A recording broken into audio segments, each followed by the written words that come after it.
Bom dia, Wellington. Bom dia, Alfredo.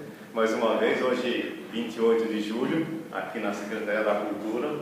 Falei certo dessa vez? Falou certo.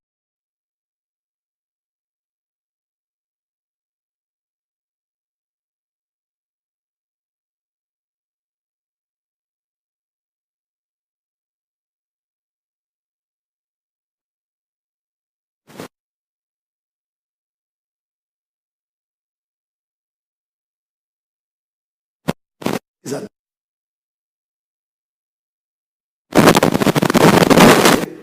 Isso, só que eu preciso ficar olhando aqui, parece...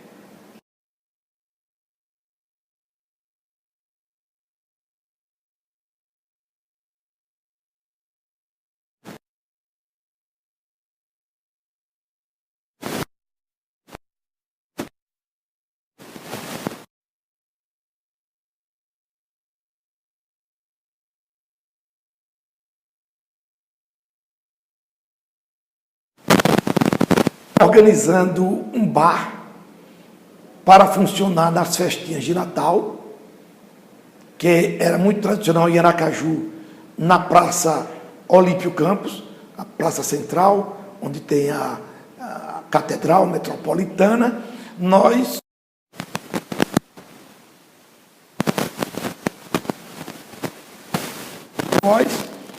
Cujo objetivo era arrecadar fundos para que nós pudéssemos difundir.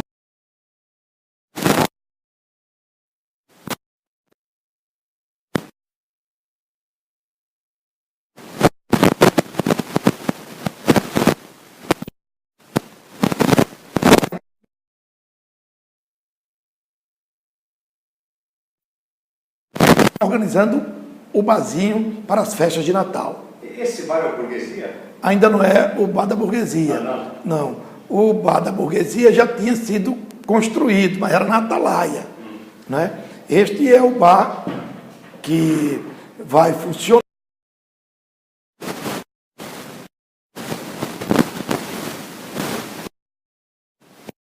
na praça onde está sediada a Catedral Metropolitana.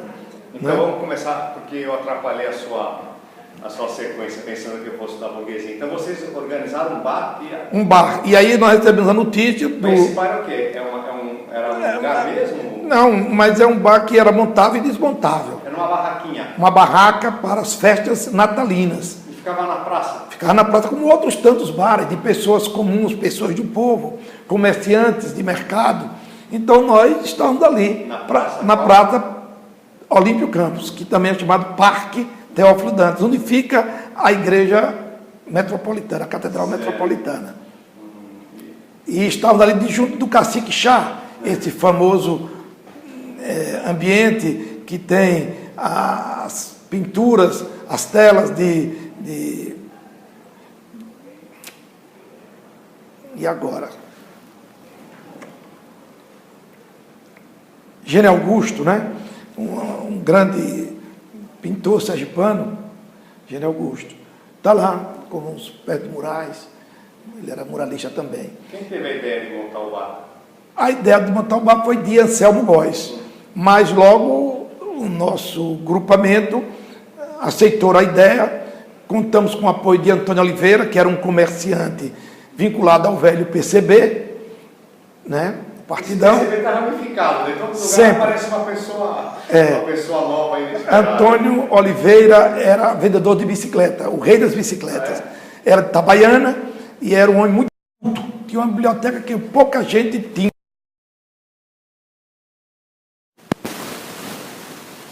E tinha conhecimento. Foi inclusive deputado, mas foi, deputado suplente deputado, e foi cassado em 64 com o golpe militar.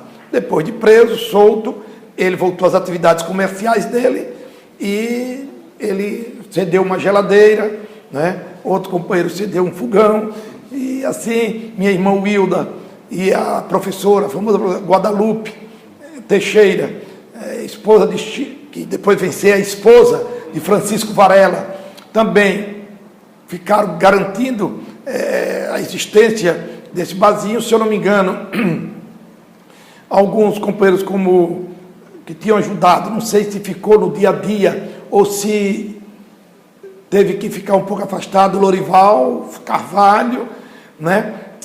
Júlio, Regis, Dantas Freire, enfim, algumas pessoas do nosso grupamento ficaram tomando conta do bar, porque nós todos fomos presos. Nós estávamos montando o bar quando foi decretado o AI-5. O AI-5, vocês foram presos depois do AI-5? Logo depois de decretado. Mas esse é um bar que só faltou botar a bandeira da União Soviética ali, porque qualquer um saberia que era um bar relacionado ao partido. Não, porque a professora Guadalupe não era vista como pessoa do partido, porque ela estava numa faculdade católica, de uma família muito respeitável, muito religiosa, a mãe dela muito religiosa, e não era vista assim. Minha irmã também, o Hilda, era mais de atividades sociais, esportiva, não era militante do partido. O próprio Anselmo não era conhecido como militante do partido, ou de ideias de esquerda, era um jovem, se eu não me engano, até de menor idade naquele então. E o partido se dividia, o próprio Antônio Oliveira não apareceu lá, né? Apareceu Valdevino, que era um carpinteiro, mas também não tinha sido preso, não era tido como comunista, não era visto como comunista. Então esses cuidados foram tomados. E o que a professora Guadalupe estava fazendo lá? Ela era? Ela já era simpatizante do PCB, era namorada de Francisco Varela, que, por sinal, era até mais antigo do que eu no velho PCB. Agora, uma curiosidade, como uma pessoa tradicional, católica, certinha, acaba conhecendo um militante do PCB e acaba que... Como é que é esse jogo aí? Olha, o PCB, apesar de ser considerado, ou ter sido considerado, um partido ateu, porque assim a reação, os conservadores gostavam de insistir, porque Marx dizia que a religião é o ópio do povo, então a propaganda contra o socialismo, contra o comunismo, vinculava o PCB ao ateísmo. Mas, logo que eu entrei na militância, constatei que Dona Pureza Conceição, que era uma militante desde os finais dos anos 30, ela era espírita, né? O grande companheiro que foi preso várias vezes, inclusive em 52, foi muito torturado, em 1952, Edgar Barbeiro, ele era kardecista, né? O partido nunca exigiu esse atestado. Não. O partido era laico nesse sentido, né? Dona Pureza chegava até a dizer que dirigentes nacionais eram materialistas.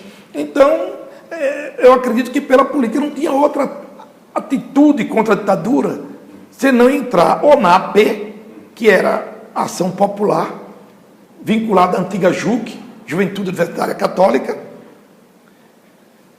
que se indispôs contra a ditadura, por um dos seus componentes, né, construído o setor mais avançado, que era a AP, Ação Popular, ou no PCB. Claro que no início havia resistências, né, porque aí o partido vai me aceitar se eu tenho ideias religiosas, não é? Jacques Barreto mesmo, o nosso governador, até hoje ele tem vários santos, ele tem como padroeira mesmo Santa Rosa, né, de Lima, Santa Rosa é a santa predileta dele. Diz uma coisa, antes do AI-5, a AP já estava organizada em Aracaju? A AP tinha um jornal, Brasil Urgente, que antecede o golpe militar. Aqui em Aracaju? Aqui em Aracaju. Ela já tinha um jornalzinho, quer dizer, era o setor mais avançado da JUC, que construiu a AP, Ação Popular. E o barzinho foi uma ação AP-PCB? Ou... Não, só do PCB. Só que discretamente, nós tínhamos uma inserção na sociedade de tal ordem, que muitas pessoas que não pertenciam ao PCB, mas admiravam as pessoas que eram do PCB e que tinham lutado e continuavam lutando contra qualquer regime violento, contra a falta de liberdades individuais. Essas pessoas que admiravam os que lutavam se associavam. Dona Ivone, a mãe de Ana Lúcia, sempre foi religiosa, e muito religiosa, e ajudou Ajudou? esse bar. O Mas padre Almeida... Ela sabia que era para... Ela sabia que o filho dela era do PCB, quer dizer, sabia, mas sabia que não podia dizer a ninguém. Ela não falava nada, ela não tinha medo dessas coisas? Medo, ela dizia que mãe... Ela dizia, eu não quero me emocionar, mas ela dizia que mãe tem algo extraordinário no coração e aceita o filho como o filho é. E os amigos dos filhos, desde quando ela entenda como sinceros. Então era na casa do senhor Claudomir Andrade Vieira e Dona Ivone Vieira, da hoje deputada Ana Lúcia Vieira, que nós fazíamos a revista Perspectiva, onde denunciamos as primeiras favelas de Aracaju, onde denunciamos o Castelo dos Desgraçados, que era a penitenciária de Aracaju, num artigo escrito por Mário Jorge, revisado por mim, não é? Essa E vice-versa. Perspectiva surgiu quando? Qual foi o primeiro... Quando vocês começaram com ela? Com ela, Com a revista Perspectiva. a Perspectiva é dos anos 67. 67, então esse 67. cenário mesmo de resistência ao golpe, né? Já, assim. nessa visão. E quem administrava esta revista era contra o PCB naquele então, porque se sentia positivista, que é o nosso grande intelectual, Luiz Antônio Barreto. Essa é boa, a gente vai voltar nele, porque uma pessoa se autoproclamar positivista ia ser uma figura. Mas depois ele evoluiu, né? Não existia mais positivista. Não existia, mas ele era neopositivista, mas ele achava que Augusto Conte era uma forma também, eu acho, de se proteger, porque ele queria ser contra o Estado totalitário que estava se implantando no Brasil e, ao mesmo tempo, não queria ser considerado comunista, uma vez que ele foi preso em 64 como comunista. Mas ele não era do Partido Comunista. Eu tomei alguns cafezinhos, conhecia assim, porque por causa do Jorge Carvalho e tal. Sim. Tomei alguns cafezinhos com ele aquela cafeicultura no shopping, aquela dele. O cara, ele é bem interessante. Sim, muito culto. Era positivista se eu soubesse. Não, mas ali ele já tinha evoluído. Ali foi no primeiro momento, quando ele se dedicou a ler Tobias Barreto, ele viu que a mente dele tinha que se abrir mais ainda, e foi um grande pesquisador. E ele era o organizador da revista Perspectiva. Me botou como coordenador. Mário Jorge Vieira como um dos redatores. E fizemos a revista funcionar. Claudomir, ele sabia disso tudo? Sabia. Amigo do meu pai, sabia que nós nos reuníamos no Cotiguiba, ele dizia que também o senhor Claudomir era muito calado, né? Ele tinha assim, um aspecto um pouco, lembra você, Alfredo? Um pouco. Ele assim, calmo, mas ao mesmo tempo alegre. Ele era um homem que se superava. Ele tinha uma estatura mediana para baixo e chegou a ser um dos grandes astros do basquetebol sergipano, inclusive valorizado pelo Rio de Janeiro, numa revista mostrando que não entendia como um baixinho poderia ser um grande cestinha, né? Ele também foi um grande remador do Cotiguiba, então era amigo do meu pai, a família toda amiga uma da outra, e eu só posso lhe dizer que houve esse momento em que nós tínhamos sido presos em 64. Éramos garotões, Mário Jorge mais novo do que eu, e nessa prisão... Eu só preciso falar uma coisa com ele, é que eu tomo sem açúcar. Com certeza. Obrigado. E nessa prisão, todas as famílias se uniram mais ainda. Quer dizer, era claro que sabia a máquina de escrever quem comprou. Dona Ivone e seu Claudomir. Né? Sabia, as famílias sabiam e queriam, não é? Por exemplo... Eles não ficavam preocupados, para com isso. Preocupados ficavam, tenham cuidado. Mas nós também não éramos bobos. Nós tínhamos lido Tomás de Aquino, o santo da igreja. Nós tínhamos homens de muita respeitabilidade, como José Silvério Leite Fontes, que era um teólogo da igreja, né, intelectual, e que também estava muito triste com o que se passava. Enfim, nós tínhamos sido expulsos do Ateneu em 64, sob a alegação de que éramos subversivos. Então, nossas famílias se politizaram mais ainda. Né? O Dona Ivone, muito religiosa, mas ela sabia que o arcebispo Dom José Vicente Távora tinha ficado preso ali nesse parque de Alfudanta, na residência episcopal. Ela era amiga do arcebispo. E ele era considerado o arcebispo vermelho. Então, as famílias ficavam receosas que a gente sofresse alguma coisa, mas, ao mesmo tempo, se sentiam gratificadas por terem filhos que estavam se expondo para a reconquista das liberdades. Dona Ivone chegou a lembrar que tem uma canção na igreja que ela me fez até decorar, assim, para uma hora de dificuldade citar, né? E vou citar aqui pela primeira vez. Mas é uma canção considerada na igreja, todo mundo conhece, mas ela dizia para que eu aprendesse, já que a gente não estava indo muito para a missa, nem para a igreja mais. Era prova de amor maior não há que entregar um filho seu.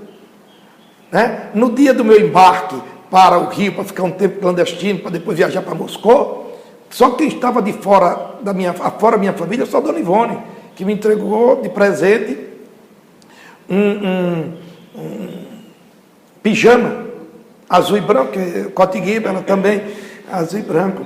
E aí cantou o quê? Aquela música de vai, companheiro, vai, ainda que não voltes mais. Claro que era um choro respeitoso. Tocou várias vezes essa música, né? Minha mãe se abraçou com ela e tal. Não posso me esquecer disso. Tanto que quando da morte dela eu fui, beijei, segurei na alça do caixão, como se fosse Mário Jorge, que já não estava mais vivo, beijei a testa dela, até hoje me emociono. Fui o representante de Mário Jorge no casamento de Ana Lúcia Vieira e nós éramos solidários. Isso é verdade. Muito solidários. Agora, você acha que os seus pais, vocês acham que eles chegavam a se reunir, conversar sobre o assunto e conspirar? Nossos pais conversavam como nos ajudar. Eu até creio, mas é apenas uma suposição, que meu pai tenha entrado na maçonaria, por saber da força da maçonaria, para, num caso de necessidade, estar ali para me ajudar. Eu penso assim, porque assim, seu Aloysio Teles de Rezende, uma vez disse, eu convidei Mangueira para isso, e Alberto Mero Gato, do Cotiguiba, para ele entrar na loja capitular Cotiguiba. Usamos a mesma palavra, Cotiguiba, porque toca muito no coração dele. Mas eu acho que o seu Mangueira entrou mais, porque sabe que a maçonaria é forte, e a maçonaria não concorda com ditadura, é liberdade, igualdade e fraternidade. Nosso lema, isso é Alberto Mero Gato, que se tivesse vivo seria o sogro de um desses desembargadores famosos daqui, o doutor Cesário, né?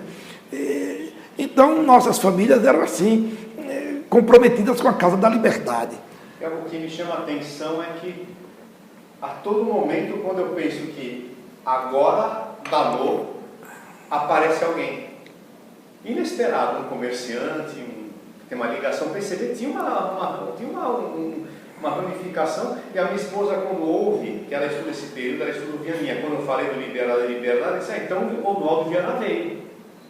Porque quem ensinou... Vianinha. O Oduvaldo, porque quem ensinou liberdade foi o Paulo Altran e o Oduvaldo Viana. E ela falou assim, nós temos o LP, né, do Liberdade, para gravar, para trazer para você. Que lindo. Olha, vai dizer. E ela diz assim, o interessante dessa época é que era sempre o coletivo, era o grupo. Hoje, ela deu um exemplo. A Sininho foi presa, não importa o porquê que ela fez, ou que deixou de fazer, se está certo ou está errado, mas ela ficou presa e pronto. Ali é um grupo, Edson Luiz, ela fez o dela, Edson Luiz morreu, aqui em Aracaju pegou. Em todo o Brasil. É um grupo. E não só um grupo em todo o Brasil, é um grupo também, ela faz uma observação interessante, é sempre um grupo, não tem um eu. Achei muito interessante. Era uma lógica, Tobias Barreto disse que a ideia passa e se faz nação. A nossa lógica era por aí. Mas meu pai tinha certos receios, quando as prisões começaram. Fazia uma manifestação estudantil, daqui a pouco era chamado na polícia. Fazia outra coisa, daqui a pouco no exército, mais de uma prisão. Meu pai chegou a dizer, ele não dizia Lenine, ele dizia Lenine, né? Porque veio do francês, a tradução, né? Aí ele é assim, meu filho, seu pai também já foi preso em 35, mas o próprio Roberto Garcia, meu amigo, temos fotos juntas, sempre votei com os Garcia. Ele dizia que a revolução é a ação de milhões e milhões, não pode ser grupos pequenos. Eu digo, mas nós não estamos querendo fazer grupo pequeno. Nós queremos, meu pai, que todo mundo entenda que não se pode viver sob uma ditadura, que todo mundo entenda que não é justo uns terem tanto que não sabem mais o que fazer de tanto dinheiro e de tantos bens, e outros vivam morrendo de fome. E eu me recordo, meu pai chorou quando uma vez eu levantei essa questão. E aí ele andou pesquisando umas poesias e recitou. Ele e o pai de Cássio Barreto, seu Paulo Barreto, do cinema Rio Branco, organizaram umas tertúlias literárias no Cotiguiba e pegavam poetas que cantaram a liberdade. Enfim, de uma forma ou de outra, nossas famílias colaboravam, porque nós procurávamos ser bons filhos, bons amigos e bons vizinhos. O seu pai deveria ter uma boa leitura da sociedade, ele mais ou menos deveria saber para onde as coisas estavam indo, né? Esse confronto necessariamente levaria à sua prisão. E toda vez que eu era solto, ele queria me apanhar, tal. Ele foi muito solidário comigo, né? E com todos os meus companheiros, quando os pais delegaram que ele fosse mesmo para São Paulo, né? No Congresso de Ibiúna, para pegar isso é outra faceta. Então os pais eram assim, mesmo às vezes não concordando com o receio que seus filhos fossem presos, fossem torturados, né? Mas há momentos que a gente vê, como numa das prisões, eu falando com voz embargada, e minha mãe diz: e aí, meu filho, meu pai diz, estão lhe constrangendo, sua mãe está aqui e tal. Aí eu escuto ela dizer: mas diga a esses bandidos que estão lhe ofendendo que se eu morrer, que o meu coração está fraco, nunca vou lhe culpar, eles são os responsáveis. Eita. Quer dizer, teve essas coisas, né? Que eu tenho que botar um dia no livro, né? Fazer um livro. Vai para o livro aí, vai para uma joguinho que faz. Teve agora, muito momento. Nós estávamos, então, voltar lá. Vocês estavam montando a barraquinha da festa de Natal. O DCE já existia, né? Existia? O Diretório Central dos Estudantes. Eu era presidente do... Não, mas em relação à barraquinha de Natal? Não, porque nós botávamos estudantes para dar um colorido de que não era um negócio partidário, né? Era um negócio amplo, do movimento estudantil. E quando muitos se descobriram, não, é para ajudar as famílias dos perseguidos, foi o caso, né? Tínhamos sempre um modo, não, é que é para ajudar as pessoas mais pobres. Então tinha, por exemplo, Didi Macedo, filha do grande deputado Macedo, né? O eterno presidente do Partido Trabalhador Brasileiro, um homem que reunia massas de trabalhadores em torno dele, se bem que não gostava dos comunistas. Tinha sido compadre de Luiz Carlos Prestes, quando da coluna Prestes. Mas ele criou os filhos dentro da visão trabalhista, visão progressista, mas não comunista. Mas os filhos evoluíram. E Didi Macedo, se bem que nunca foi do Partido Comunista, mas era simpatizante da causa que nós estávamos lutando, que a causa a gente não vinculava a socialismo, não. Nós vinculávamos inicialmente a luta contra a ditadura, não é? E devagarinho ia apresentando os livros de Jorge Amado, O Subterrâneo da Liberdade, a mãe de Máximo Gorki. Nós doutrinávamos assim. Pegávamos a mãe do escritor russo Máximo Gorki. Nós pegávamos poesia de Bertold Brecht. Nós divulgávamos poesia de Castro Alves, né? Nós divulgávamos Ijuca Pirama de Gonçalves Dias. Nós procuramos fazer assim grupos literários, para todos os efeitos. Nós estamos ali discutindo literatura ou cultura geral. E quando a pessoa lia o livro de Jorge Amado, nós tínhamos os corumbas de Amando Fontes, aqui de Sergipe. E nesse negócio mostramos o valor Então, nesse barzinho, tinha pessoas que nunca tinham tido contato, nem sabia que estava ali trabalhando pró a causa pleiteada pelo PCB. Até porque o PCB dizia que temos que esgotar as formas legais de luta. E nós nos filiamos ao MDB. Nós éramos os autênticos no MDB. Fazíamos parte do grupo dos autênticos, só para nos diferenciar de outros grupos que o MDB inicialmente foi um grande guarda-chuva de todos que se antepunham ao golpe militar. Então nós estávamos ali, mas muitos tinham até medo da palavra comunista. Muitos até tinham participado da tais marchas com Deus, pela família e contra João Goulart. Muitos ali que no primeiro momento ficaram a favor do golpe, mas tinha agora notado que o golpe era mais profundo do que a desgraça e vinha para o MDB. E aí nós tínhamos o texto de Vianinha, quando ele pegava um texto de Churchill, dizia assim: se Hitler invadisse o inferno, apoiaríamos o demônio. Quer dizer, Churchill era católico, tinha ódio do Satanás, mas para ele Hitler era pior do que o demônio. Por isso que se Hitler invadisse o inferno, ele apoiaria o demônio para depois de brigar com Hitler, né? Para brigar com Hitler, é lógico, o inimigo do meu inimigo é meu amigo. Então, nossas famílias se comportavam assim. Voltamos então ali. Vocês estão organizando o bar e é ali que vocês recebem a notícia do AI-5. Como é que foi? Como é que chegou a notícia para você? Foi na televisão? Não tínhamos televisão em Sergipe ainda, não. Não? Não tinha, foi o rádio. Quem veio trazer notícia foi Abelardo Silva Souza. Vocês não tinham televisão? Não. É interessante. 68. Não, estava começando um canal com Getúlio Passos, querendo criar a TV Sergipe. Era um negócio muito embrionário. Tinha pouca gente que tinha o aparelho, todo cheio de chuvisco. Porque eu começo a me lembrar dessa, porque eu era criança, eu tinha 7 anos de idade. Aí eu tinha um noticiário da tal, não sei o quê, eu lembro dessas notícias na televisão. Quer dizer, mas você morava aqui? Em São Paulo. Em São Paulo. São Paulo já tinha. Então, aqui era embrionária, estava nascendo. Naílson Menezes cobriu a nossa greve pela morte de Edson Luiz. Ele cobriu aquela manifestação nossa e querendo que a gente botasse no manifesto a luta pela implantação da TV Sergipe, que era Getúlio Passos, a família Passos, que estava na frente. Ele casado com a filha de um tradicional comunista, ele sem ser comunista, mas adquiriu ideias liberais, ideias pró-socialismo, né? Era um grande comentarista, um grande radialista, era um homem, um jornalista famoso. E me lembro que nós permitimos a entrada dele porque ele casou com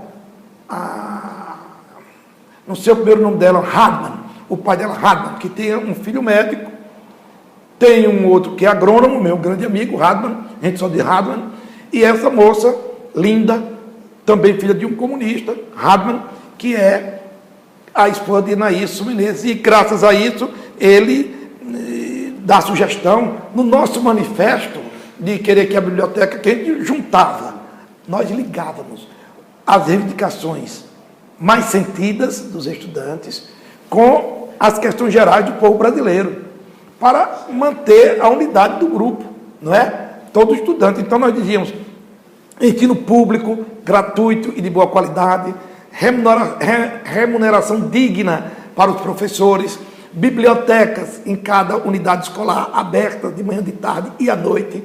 Então era uma das reivindicações. Isso foi no manifesto. E ele divulgou o manifesto por outros meios. Em rádio ele divulgou. Alguns não, estou dizendo isso, habilidosamente ele colocava, para ganhar a nossa confiança, porque muitos, quem ia ensinar isso? E nós não podíamos dizer que confiávamos nele, por fato dele ser casado com Hardman, com não sei, Maria Vera, não sei, Hardman, uma jovem. Então, ele divulgava aquilo, e no nosso manifesto, que lutava por liberdade democrática, liberdade de expressão, né, liberdade religiosa, nós botávamos também algumas frases de efeito, como aquela de Miguel de Cervantes, que não há nada que se possa comparar à reconquista da liberdade perdida. Né? Então, nós procurávamos ser poetas, tínhamos Mário Jorge para nos ajudar nessas horas, ou para nos inspirar. Né? Ele era o grande inspirador das belas frases? Das belas frases. Ele sempre dizia aquele... Né? E nós fomos adquirindo, cada um também foi buscando essa inspiração, aí passamos a ler Mayakovsky, Bertolt Brecht, Pablo Neruda. Nós não tínhamos televisão, não andávamos em farra. A nossa farra era ler, estudar e programar, lutar contra a ditadura militar.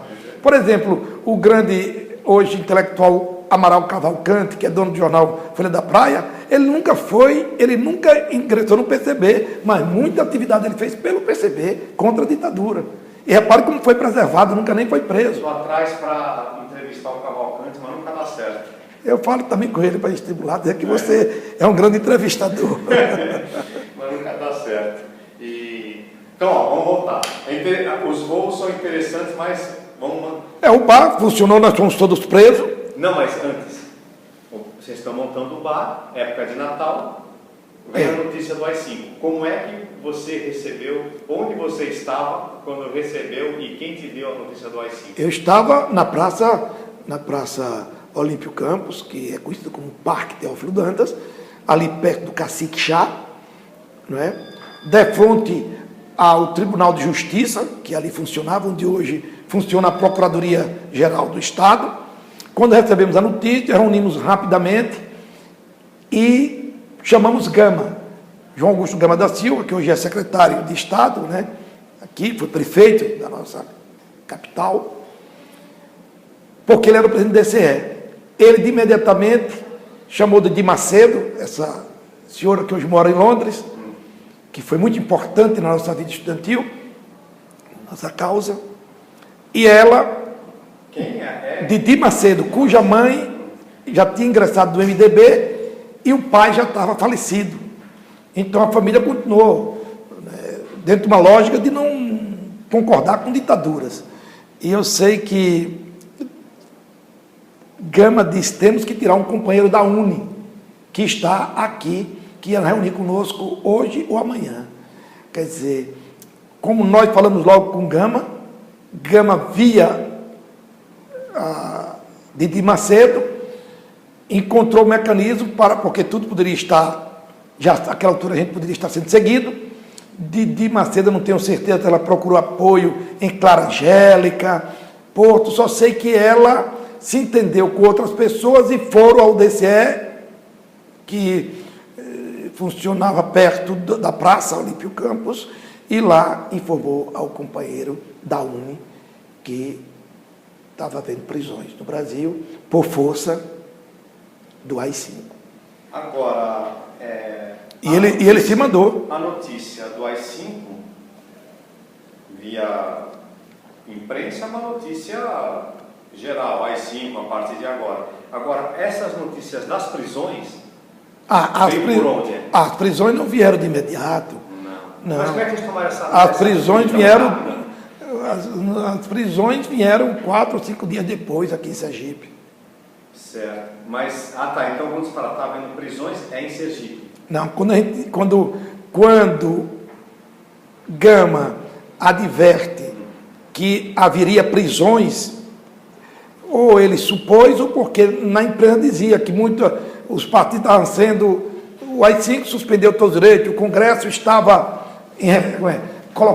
fecharam o Congresso, né? Fecharam o Congresso, os sindicatos, havia intervenção em sindicatos, muitos líderes afastados, aí concluiu-se logo que tinha prisões, né? E o que me chamou a atenção... A prisão foi noticiado que Márcio Moreira Alves ia ser preso. Certo. Então... Aí, o que me chamou a atenção foi a velocidade da resposta de vocês. Sim, mas nós estamos antenados. Na hora que sabemos que o AI-5 é por conta daquela não permissão dos deputados pela cassação de Márcio Moreira Alves, né? E que ele estava vinculado aos estudantes, sobretudo porque ele propôs que enquanto houvesse ditadura militar, que as jovens simpáticas, que estavam entrando na sua puberdade, na sua adolescência, não namorassem com ninguém vinculado à ditadura, né? Não fosse para o 7 de setembro, porque aquele setembro não era o nosso verdadeiro 7 de setembro. Então estava muito vinculado essa questão e eles disseram que ele ia ser preso. Então, por dedução lógica, todo mundo estava antenado, né? E aí, qual foi o desdobramento disso? Era o golpe dentro do golpe, era o projeto de fascistização. Bom, soubemos depois que o companheiro da UNE se mandou, né?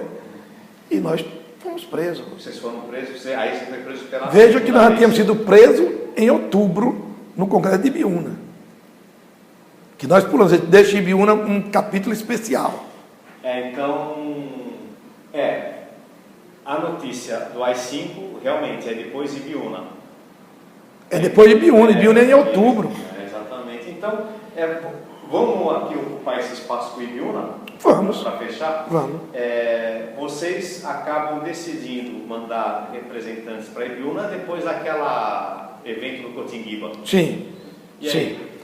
Resolvemos, e aí todos os líderes estudantis, aproveitando, todos nós, o processo de criação da Universidade Federal de Sergipe, que assim como as guerras religiosas no passado era o mote para se discutir república e monarquia, né? Assim também aproveitamos aquele ensejo da luta pela criação da Universidade Federal de Sergipe, quando Dom Luciano tinha uma posição. Doutor Gonçalo e doutor Antônio Garcia Filho tinham outra, mas não queriam se expor, porque sabiam que era uma ditadura. E Antônio Garcia Filho, irmão de Robério Garcia, a mais alta patente do Partido Comunista Brasileiro em Sergipe, tinha sido ovacionado por ter tirado o clube de maior torcida aqui, que é o Sergipe, do caos e da miséria, e transformado ele em bicampeão do Estado, por ter enfeitar o Estado todo de bandeiras vermelhas, ensejando a crítica do povo do Confiança, dizendo que era coisa de comunista, porque ele era comunista. Então, o partido, como você está vendo, era forte, do ponto de vista de ter capilaridade. Mas eu estou falando isso para dizer que nós, quando nos reunimos no Cotinguiba, colocamos as divergências de lado, porque criamos uma unidade em torno do tipo de universidade que queríamos. E definimos que deveria ser pública, gratuita e de boa qualidade. Isso era pacífico. Deveríamos repudiar o acordo MEC-USAID.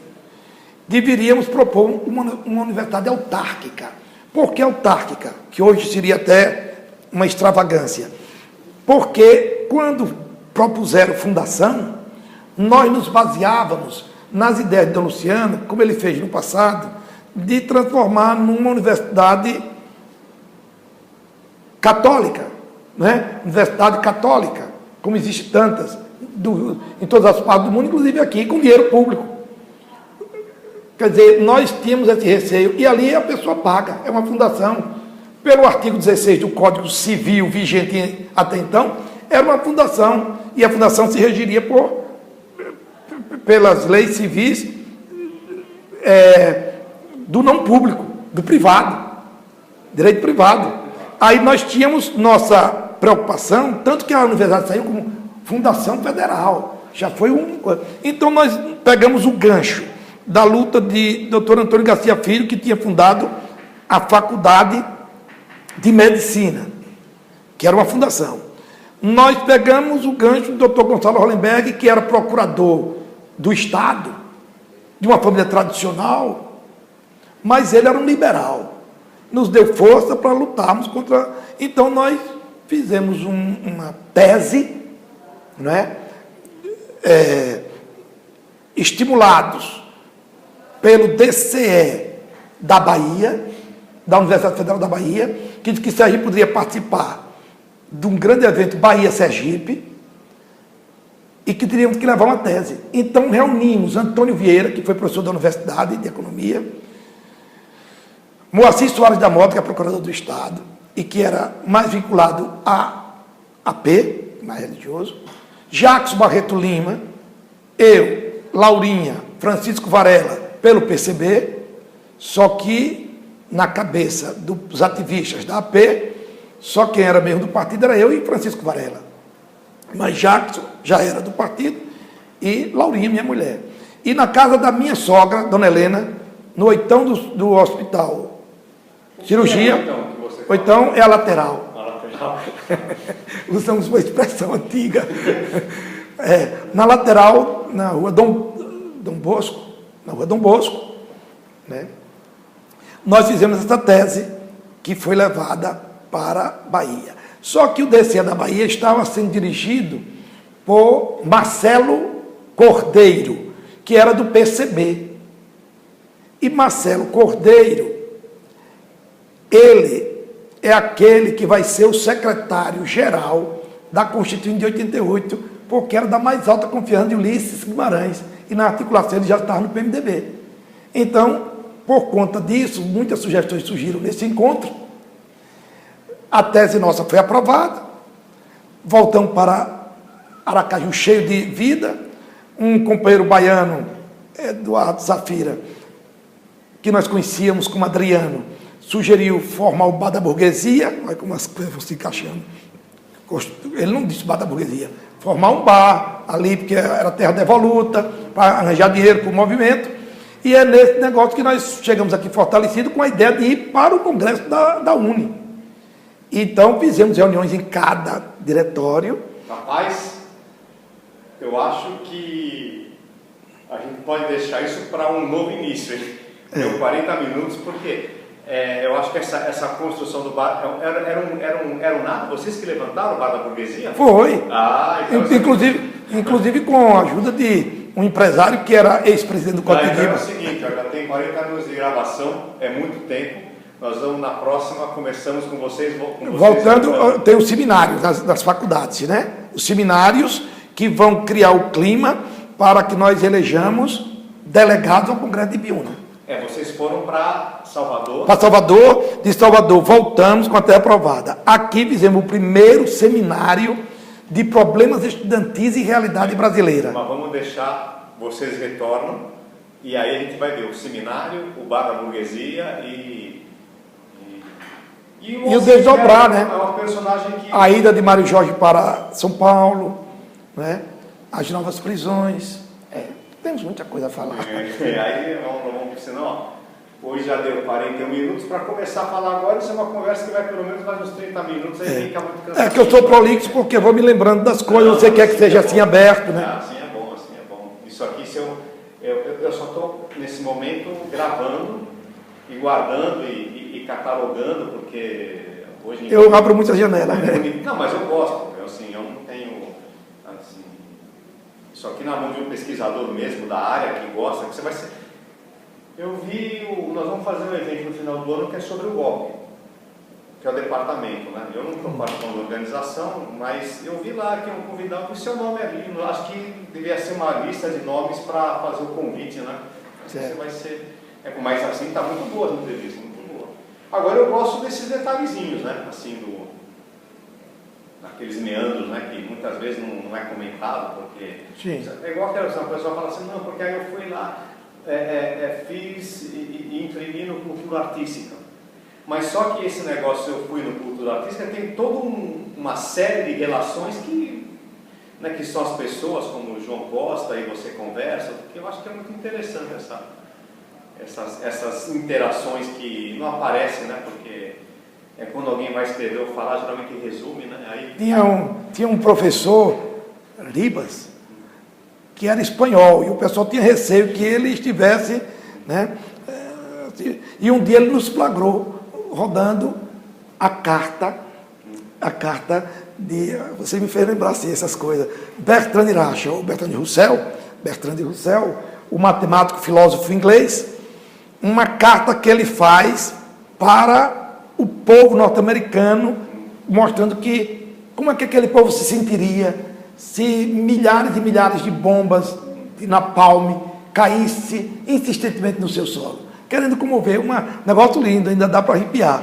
Então, nós estamos, quando Ribas chegou, e ele tinha receio de ser preso aqui, eu acho que ele tinha alguma posição lá na Espanha, já veio, né? Não sei, só sei que ele ficou assim apavorado daquilo que a gente se assustou um pouco. Depois, o filósofo, ele disse, mas não faça uma porcaria, porque a fazer passa bem feito. Nunca, a partir daí tivemos muito cuidado, porque o mimeógrafo tinha quebrado, e a gente queria fazer 1000 panfletos. A tinta, a gente tem muito dinheiro, não queria gastar da cultura artística para não dar problema para João Costa, né? Estava um acanhado de estar toda hora pedindo dinheiro a ele. E aí, ele disse que era uma porcaria que nós estávamos. Quem é que vai ler isso? O povo já não gosta de ler. Naquele jeito de espanhol, todo. Teve esse lance. Mas tá bom. Muito vamos bem. deixar Então, para. podemos marcar na próxima sexta-feira, mas sempre nesse esquema. Eu ligo antes para saber se Tá certo. está livre. Vou desligar. Tá bom.